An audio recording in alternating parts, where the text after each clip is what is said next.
devastating news, I would say, but I don't think it was unexpected given the time period of the season. Caitlin Clark announced on her social media that she will miss the rest of the season.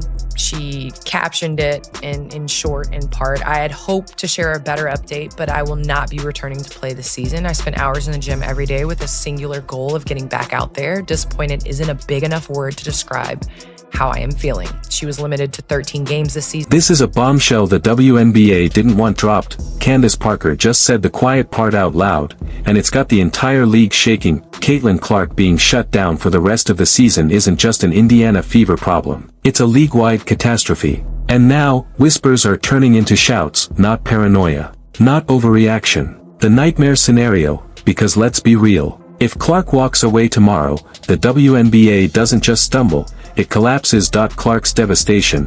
WNBA's disaster. Clark is only 2 years into her pro career, but nagging leg and groin injuries have officially sidelined her. And while her public comments sound careful and controlled, fans can hear the frustration between every word. She's devastated. And more importantly, she feels betrayed by a league that marketed her non-stop but never protected her. A league that let defenders hack, shove, and elbow her while referees swallowed their whistles. A league that prioritized TV ratings over her long-term health. And now, the golden ticket, the very player who single-handedly spiked attendance, sold out arenas, and dragged the WNBA into relevance, is in street clothes. She was limited to 13 games this season, and she hasn't played since July 15th when she suffered a right groin injury in the final minute of the Fever's win versus the Sun right before the All-Star game.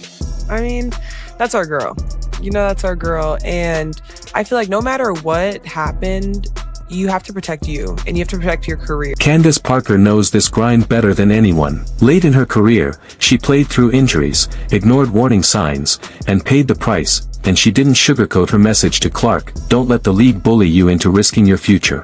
Don't make my mistake." It was part advice, part warning, and a direct shot at WNBA leadership. Parker made it clear. Shutting it down was the smartest move Clark could have made. There's no reason to force anything, and I feel like her just kind of having that approach of doing what's best for her is all we can ask for, because we'd rather Caitlin sit out and then come back next season and we're ready to roll and we're ready to rock. And so we've just been supporting her, and she's been supporting us. She's always there. We're getting to watch film, and she's in there walking through saying, "Hey," and we're like, get out, go do what you need to do. But I mean, she's still the same, and I feel like our approach, because we've been missing her for so long, is just to come in and compete, and we have a good rhythm, I think, with everyone that's came in, and so just keeping that as our main focus. Here's what the league doesn't want to admit: every number that mattered, ticket sales, TV ratings, jersey revenue, social media buzz, exploded because of Caitlin Clark. Not because fans suddenly fell in love with the WNBA brand. Because of her. Take her away, and the illusion shatters. You're right back to half-empty gyms, irrelevant broadcasts, and sponsors looking for the exit. That's not drama. That's math. Fans are already saying it loudly: if Clark's not playing, I'm not watching. That loyalty isn't to the league. It's to her, and Clark knows it. She knows she doesn't need the WNBA. She has options: play overseas for bigger money and fewer games, build a broadcasting or endorsement empire, launch her own brand, and bypass the system entirely. Meanwhile, the WNBA is still a charity case propped up by the NBA. Without Clark, that lifeline gets thinner by the day. Steph White had said that they were hopeful that Clark would return by the end of the regular season, but Caitlin was unable to fully reincorporate back into practice. And, she had never missed a game in her collegiate career or first year in the WNBA. So this is definitely a blow, I'm sure, for the organization, but also for her. Fever went 8-5 when Clark played, and 15-15 without her.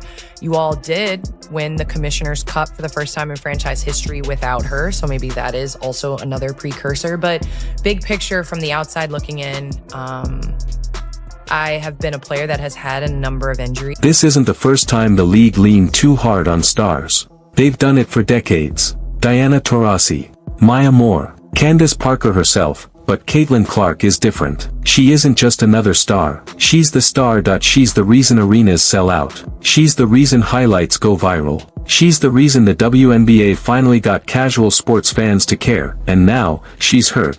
Because the league didn't protect her. Parker knows this movie. She lived it. And she's waving a giant red flag, practically begging the WNBA not to repeat history. And taking the time. And there is a difference in being a role player and coming in and playing a role and coming in off of an injury. There is a rhythm. But when you are Caitlin Clark and you have the ball in your hands and you are on the other team's scouting report, to come in half and not be able to be in that amount of, I would say, rhythm of the game, because the rhythm of the game changes towards the end of the year. And so when it started getting closer to the end of the regular season, I was like, it's dangerous to come back during playoff basketball because the whole flow, the physicality, all of that is different. And so I know it's difficult to kind of take time and understand the big picture, especially when you're living with tunnel vision and you've worked so hard to get to where you're at, but it's the smart thing. And I'm proud of this generation for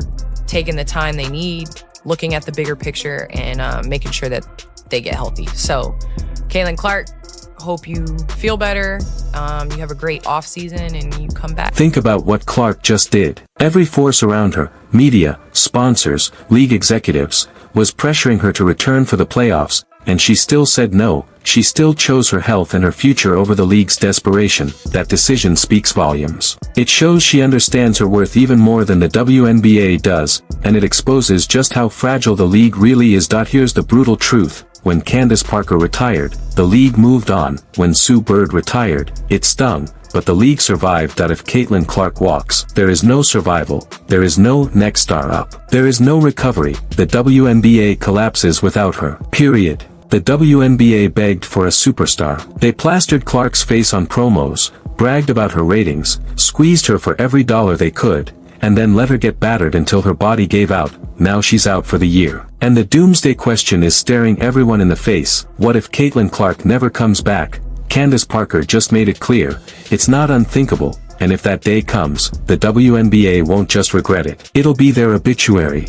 That's it for today's video. Like and subscribe, and stay tuned for more.